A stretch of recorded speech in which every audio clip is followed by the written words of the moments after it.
Estamos viviendo en un tiempo incierto, pero Dios ha dado luz al mundo en su profecía.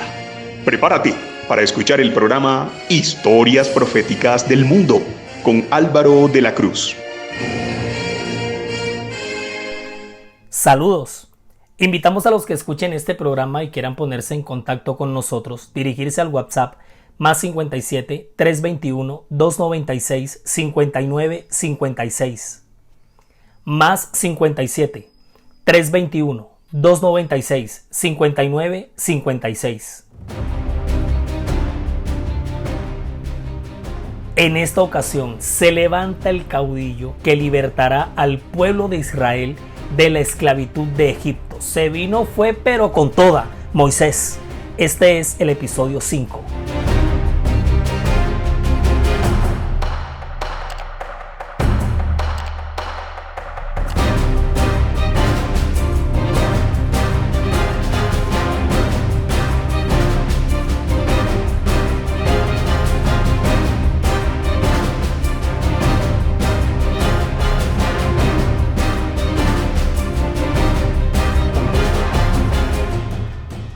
En el episodio anterior se nos desgarró el alma, contemplamos unas escenas pavorosas, unas cosas terribles, la esclavitud del pueblo de Israel en Egipto. Tutmosis I o el Gran Seti I, se me había olvidado ese detalle que también se le llamaba así, el Gran Seti, sube al trono de Egipto y como no recuerda, no tuvo en cuenta, pasó por alto todas las hazañas de José, lo que hace es que ejecuta un proyecto de opresión sobre el pueblo de Israel con el ánimo de frenar su meteórica reproducción, porque es que Israel dentro de Egipto, desde la tierra de Gosén, que fue la región que se les dio, empezaron una campaña sin querer queriendo de multiplicarse y se regaron por todo el país y a los egipcios les dio miedo que en algún momento con una guerra un enemigo estos esclavos se sublevaran, hubiera una rebelión. Bueno, mejor dicho, ese fue el temor que le sobrevino a los egipcios sobre Israel.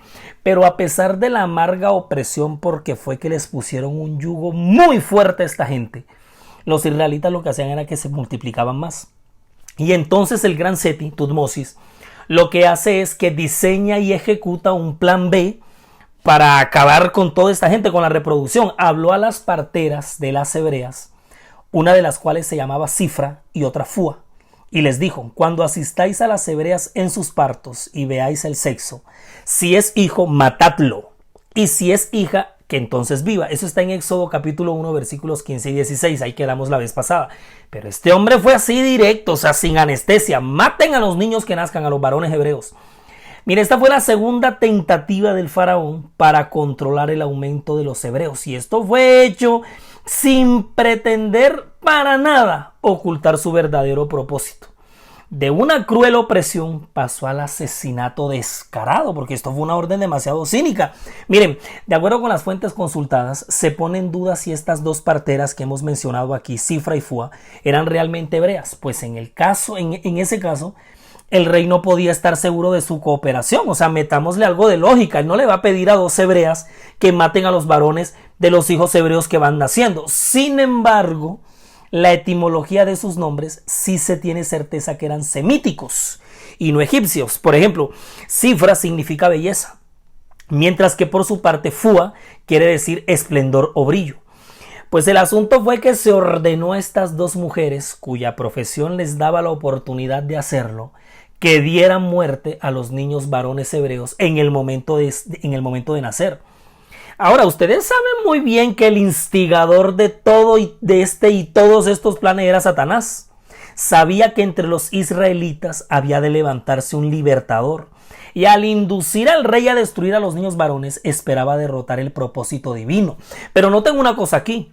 En todo el mundo antiguo era una práctica común dejar abandonados a los hijos que no se deseaban para que murieran, o más comúnmente para que los devoraran las aves o los animales salvajes. Eso era una cosa cruel, pero eso se veía por esas civilizaciones. La orden del rey también refleja la costumbre pagana de matar a todos los enemigos del sexo masculino y obligar a las mujeres y a las niñas a convertirse en esclavas en las casas de sus vencedores. O sea, no cabe duda que Faraón intentaba usar a los varones para los proyectos de edificación que tenía, acuérdese de las ciudades que estaban levantando. Y además también pretendía hacer que desaparecieran los hebreos como pueblo en esa generación. O sea, tenía el plan de eliminar así a un enemigo potencial que estaba dentro de sus fronteras, porque es que el enano se les creció, les cuento. Israel de 70, ahora esta gente sobrepasaba los miles que los superaban a ellos en número. Pero al mismo tiempo también pretendía tener una cantidad de esclavas para los hogares egipcios. Pero sucedió lo que Tutmosis I jamás vio venir. Las parteras temieron a Dios y no hicieron como les mandó el rey de Egipto, sino que preservaron la vida a los niños. Eso está en Éxodo 1, versículo 17. Ya estamos en el Éxodo hace rato. Ahora mira que temiendo más a Dios de lo que temían a este faraón tirano, estas valientes mujeres se atrevieron a no tomar en cuenta la orden real. O sea, no osaron cumplir tan cruel mandato. Y el rey de Egipto hizo llamar a las parteras y les dijo: ¿por qué habéis hecho esto? ¿Por qué habéis preservado la vida a los niños? El hombre estaba, mejor dicho, iracundo. Y las parteras respondieron al faraón: porque las mujeres hebreas no son como las egipcias, pues son robustas y dan a luz antes que la partera venga a ellas. ¿Dónde dijeron eso? Eso lo dijeron en Éxodo capítulo 1, versículos 18 y 19. Mira, aquí vale la pena recordar una cosa para que lo tengamos en cuenta. ¿Por qué estas mujeres se valieron de esta excusa? ¿O por qué se agarraron de ahí para no cometer ese infanticidio? Porque esta cosa iba a ser una cosa cruel. Se requería que las mujeres hebreas trabajaran en los campos junto con los hombres, porque es que aquí vino, o sea, la opresión, la esclavitud y la servidumbre vino para todo el mundo, hombres, mujeres, ancianos, niños. Esto fue una cosa terrible. Y como ellas estaban acostumbradas a trabajar durante el día al aire libre, se dedicaban a tareas muy pesadas. Por eso es que dice que serán robustas. No eran como las egipcias ahí que agarraban un jarrón y se les partía una uña. Las mujeres hebreas no necesitaban gran ayuda para dar a luz. Y esta fue la excusa, la gran excusa, que Cifra y Fúa le presentaron al faraón. Mira que dice que las mujeres hebreas no son como las egipcias, puesto que son robustas y dan a luz antes que la partera venga a ellas. Es decir, las mujeres hebreas, a todo eso que se dedicaban esas mujeres, o sea, se volvieron robustas. Las mujeres estaban, era mejor dicho, llenas de músculos por todos lados, porque estaban también sometidas al trabajo pesado, tanto igual que los hombres. Y por eso es que le dicen que ellas no necesitaban dar ayuda, no necesitaban gran ayuda para dar a luz. Eso fue lo que le dijeron al faraón, porque es que rara vez eran llamadas las parteras a atender a las hebreas. Había poca demanda de sus servicios, puesto que generalmente cualquier miembro femenino de la familia o bien cualquier conocida podía prestar toda la ayuda que estas chicas necesitaban, que todas las mujeres hebreas necesitaban. Por eso es que esto explica en gran parte por qué las hebreas necesitaban solo 2 parteras. ¿No se habían preguntado eso? Solamente Cifra y Fúa, me imagino que ellas tenían muchas auxiliares o que eran las jefes del personal de las parteras. Pero solamente las hebreas necesitaban solamente de 2 parteras, era que lo requerían. A pesar de ser tantas las mujeres hebreas que parían diario. Bueno, por esta razón, por esta sencilla razón, por esta benévola acción de Cifra y Fúa, Dios las va a prosperar, porque Él las va a prosperar. Al mismo tiempo que Israel continuaba multiplicándose por 1000 y al mismo tiempo se volvía más fuerte, se fortalecía.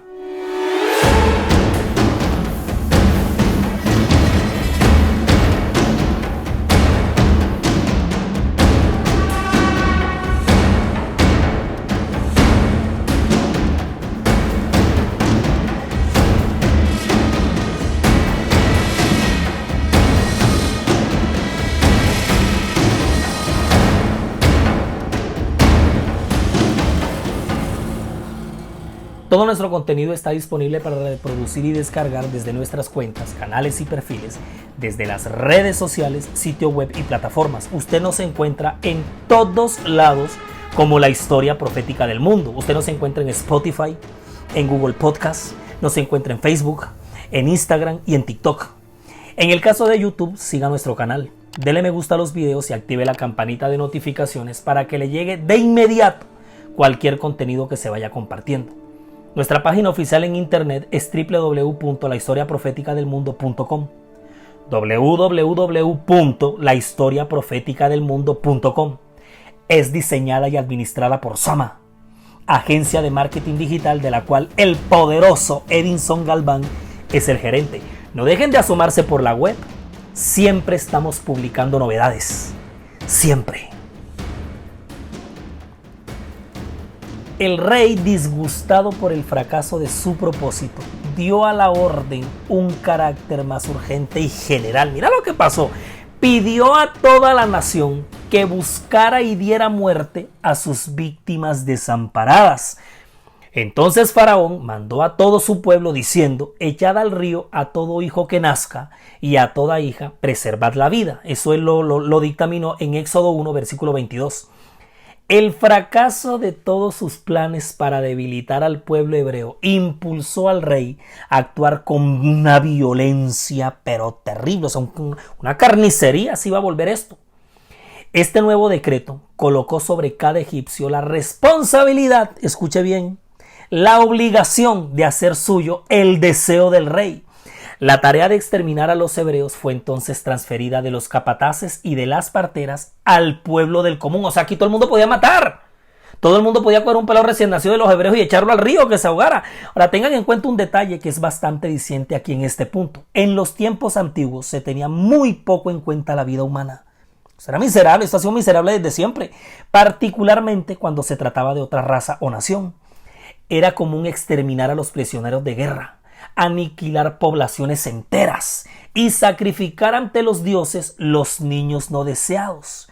Pero mientras este decreto estaba en vigencia, un varón nació en un hogar humilde de la tribu de Leví, conformada por Amram y Jocabed, israelitas devotos y consagrados.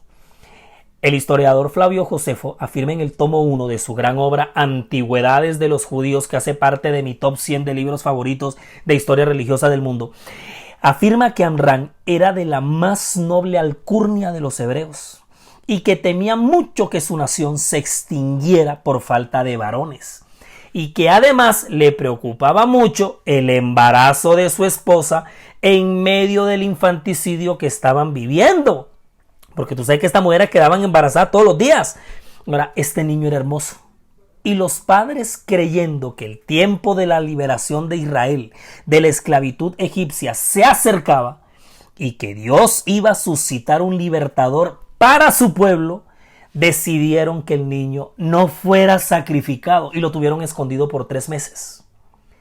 Su madre Jocabed vio en esas cualidades una prenda de la aprobación divina que tomó como una señal que Dios tenía preparada una tarea especial para él. Y tú sabes que la intuición de una madre no falla, jamás.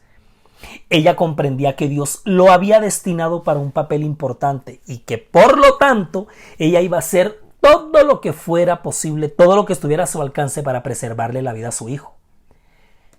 Pero no pudiendo ocultarle más tiempo, tomó una arquilla de juncos y la calafateó con asfalto y brea, y colocó en ella al niño y lo puso en un carrizal a la orilla del río.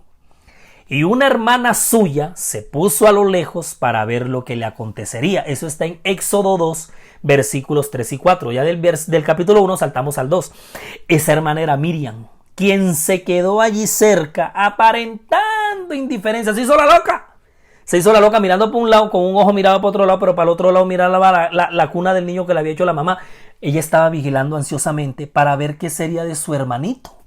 Mira, porque ella también tenía ese sentimiento de protección, también sentía mucho su hermano recién nacido y el decreto terrible y sanguinario que se había firmado y que todo el mundo estaba ejecutando. Ella era testigo, esa niña, de cómo lanzaban niños diariamente al río de su propio pueblo.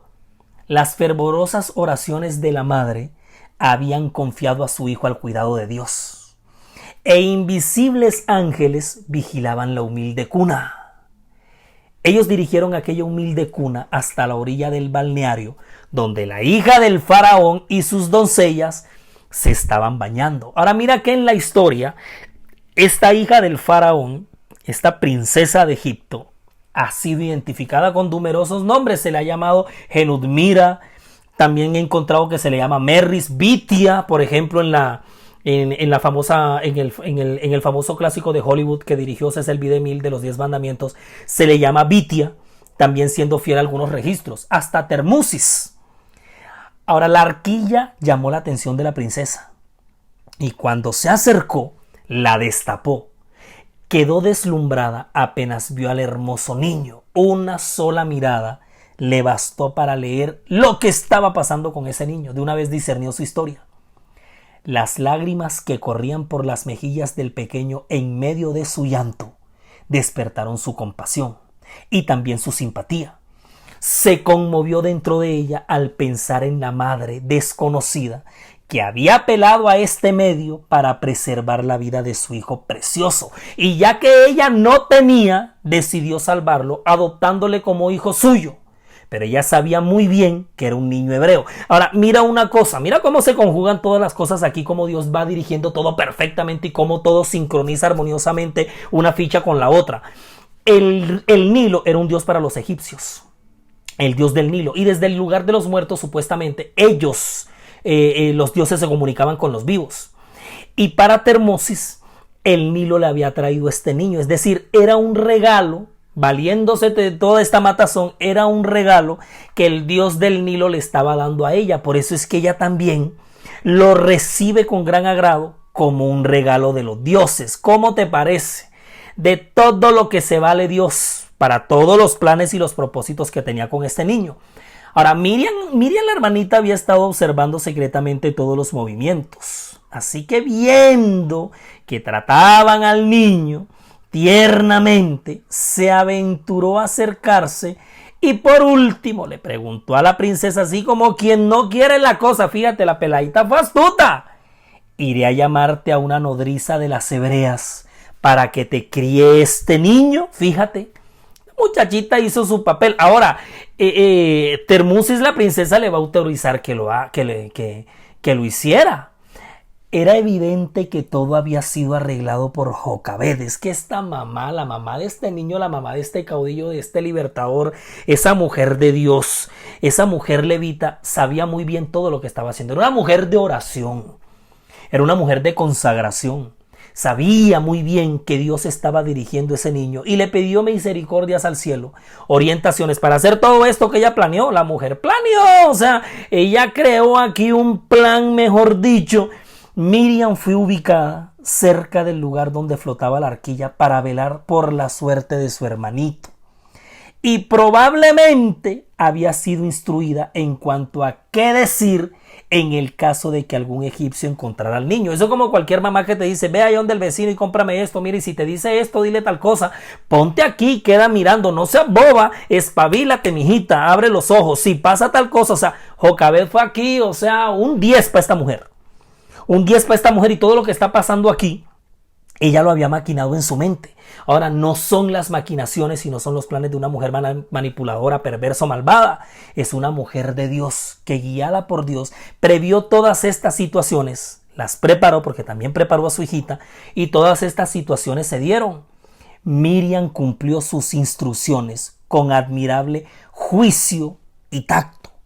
Y lo mejor de todo, que apareció en la escena en el momento preciso y abrió la boca y presentó su propuesta en el instante exacto.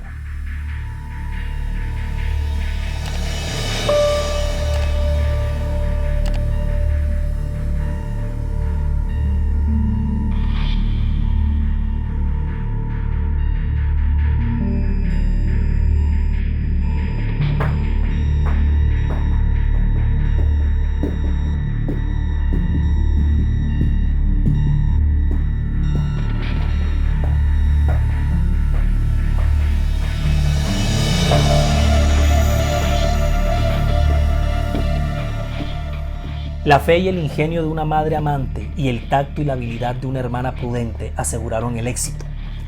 No solo fue salvada la vida de este niño, sino que también fue devuelto a su hogar y al pecho de su propia madre.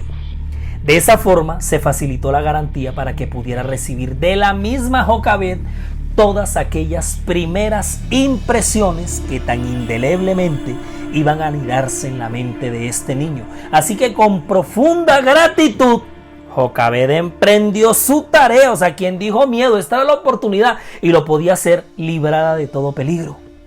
Aprovechó fielmente la oportunidad de educar a su hijo para Dios. Ahora, más que nunca, estaba segura de que había sido preservado para una gran obra y sabía que pronto debería entregarlo a su madre adoptiva y se vería rodeado de influencias que tenderían a apartarlo de Dios. Toda esta situación hizo que ella fuera más diligente y cuidadosa en su instrucción que en la de sus otros hijos, porque ella también va a tener otros hijos, Aarón, Miriam. Trató de inculcarle la reverencia a Dios y el amor a la verdad y a la justicia, es decir, a los valores espirituales, los valores morales. Ella sembró en este muchachito. Oró fervorosamente que fuese preservado de toda influencia corruptora. Le mostró la insensatez y el pecado de la idolatría y desde muy temprana edad le enseñó a postrarse y orar al Dios viviente, el único que podía oírle y ayudarle en toda emergencia. Y cuando el niño creció, ella lo trajo a la hija de Faraón, la cual lo prohijó y le puso por nombre Moisés, diciendo: porque de las aguas lo saqué. Eso está en Éxodo 2, versículo 10. Prohijar es adoptar a un muchacho, a una niña, como un hijo propio. Apadrinarlo, adoptarlo. Prohijar. La madre retuvo a Moisés tanto tiempo como pudo, pero se vio obligada a entregarlo cuando tenía como 12 años de edad. De su humilde cabaña fue llevado al palacio real, pues tremendo cambio, ¿no? Y la hija del faraón, Termusis, lo prohijó. Ahora, ponte a pensar lo difícil que tuvo que haber sido para Jocabed desprenderse nuevamente de su hijo. 12 años antes, cuando apenas estaba de meses, lo colocó en una arquilla humilde y pobretona, y ahora, después de 12 años que le inculcó todo lo que le podía inculcar, ahora tenía que desprenderse de él otra vez. Pero en Moisés no se borraron las impresiones que había recibido en su niñez. No podía olvidar las lecciones que aprendió junto a su madre. Le fueron un escudo contra el orgullo, la incredulidad y los vicios que florecían en medio del esplendor de la corte. Porque es que a la corte real, al palacio faraónico, es donde este muchachito va a pasar las próximas etapas. Durante esos años de la infancia se establecieron los fundamentos de su carácter y más tarde su experiencia religiosa. La instrucción descuidada ahora no podía ser recuperada después. La vida posterior de Moisés muestra claramente que sus padres usaron bien los años que les fueron concedidos para criarlo convenientemente. Mira la gran obra de Jocabed al moldear el corazón del futuro libertador de Israel. También debemos ponerla en contraste, en comparación, en relación con la gran obra encomendada a las madres en todas las edades de la historia, porque esto es lo que hay que hacer en sus tiernos años. ¿Cuán extensos, fíjate, son los resultados? Fueron los resultados de la influencia de aquella sola mujer hebrea, a pesar de ser una esclava desterrada, analfabeta, oprimida, esclavizada toda la vida de Moisés y la gran misión que cumplió como caudillo de Israel, dieron fe de la importancia de la obra de una madre piadosa. Moisés, el hijo adoptivo de Termusis, la princesa de Egipto, nieto adoptivo del gran Seti, Tutmosis I, faraón de Egipto, pero que en realidad es hijo de los humildes pero consagrados Amram y Jocabed, de la tribu de Leví, del pueblo de Israel. Ahora, a sus 12 años de edad, con todo el fundamento espiritual y religioso con el que lo formó su madre, ingresa a la mismísima corte del faraón, donde pasará a recibir la más alta educación civil y militar. El gran Seti había decidido hacer de su nieto adoptivo el sucesor del trono. ¿Cómo les parece? Y el joven fue educado para esta alta posición. Y fue enseñado Moisés en toda la sabiduría de los egipcios. Y era poderoso en sus dichos y hechos. Eso está en Hechos de los Apóstoles, capítulo 7, versículo 22. Su habilidad como caudillo militar le convirtió en el favorito del ejército egipcio. Y la generalidad le consideraba como un personaje notable. No cabe duda que Satanás había sido derrotado en todos sus propósitos. Fíjate, el mismo decreto que condenaba a muerte a los niños hebreos había usado por Dios para educar y adiestrar al futuro caudillo de su pueblo. No, pero mejor dicho, ¿cómo le voltea Dios el juego al mal? ¿Cómo juega con sus propias cartas? Es que Dios es Dios. Cuando hubo cumplido la edad de 40 años, le vino al corazón a Moisés el visitar a sus hermanos, los hijos de Israel. Eso está en Hechos 7, versículo 23. Fíjense que las Sagradas Escrituras pasan por alto en silencio casi 30 años de la vida de Moisés. Los años de su juventud fueron pasados bajo tutores reales que le impartieron toda la sabiduría de los egipcios. Parte de su educación provino de los sacerdotes y de los comandantes del ejército. Tal era la educación que comúnmente se daba a un príncipe real. Ahora, dado que Moisés era poderoso en sus palabras y obras, no resulta descabellado suponer que dirigió importantes expediciones militares a países extranjeros. Por ejemplo, Flavio Josefo relata sus hazañas y proezas en el país de Etiopía. Ahora, con todo, no llegó a ser egipcio de corazón. Su apariencia exterior, su vestimenta, su habla y su comportamiento pueden haber sido notablemente y completamente egipcios, pero seguía siendo un hebreo. ¿Sabe por qué? Porque una vez hebreo, siempre hebreo, en carácter, religión y lealtad.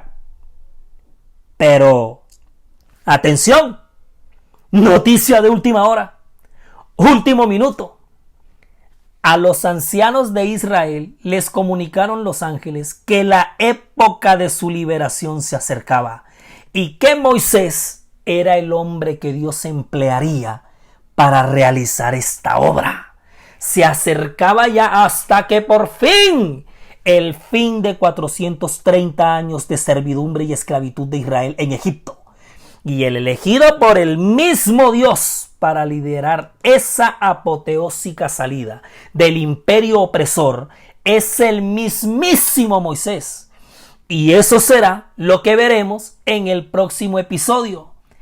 El éxodo que le cuento va a estar rodeado de plagas, juicios, la soberbia del faraón, zarzas ardiendo. Mejor dicho, no se lo pueden perder. Así que vayan armando sus corotos porque nos vamos de Egipto, tierra prometida, a la vista. Resumimos y nos fuimos.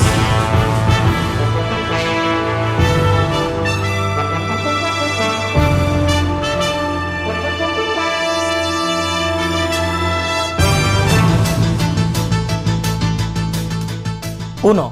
El infanticidio programado por Tutmosis I se frustra, pero ahora programa una matanza aún peor.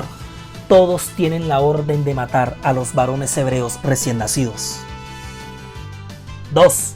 Un niño nace en el hogar de los levitas Amram y Jocabed, quienes por preservar la vida de su hijo lo arrojan al río Nilo en una arquilla a manera de cuna. 3. El niño es rescatado a orillas del Nilo por la hija del faraón, quien decide adoptarlo como hijo y busca como nodriza a Jocabed, su propia madre, quien lo va a educar en el temor de Dios. 4.